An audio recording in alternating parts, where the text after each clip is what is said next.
And that would just, I don't know if that was the cocaine or what, but it felt pretty good. On the double.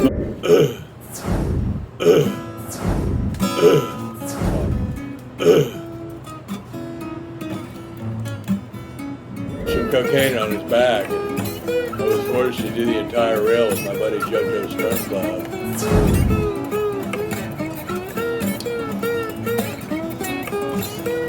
I dropped some cocaine on his back.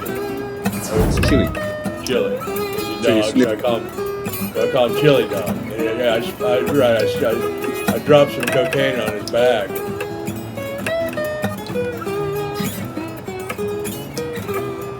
Please don't evaluate this before it's over with. This is not a telethon. We don't need to tell each other anything. So, on the Dr. Phil show, you give a story about you sniffing cocaine off of a dog.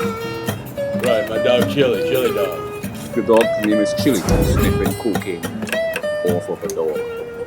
Right, my dog Chili Dog. Chili.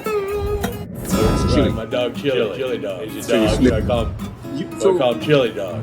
On the Dr. Phil show, you give a story about cocaine on his back.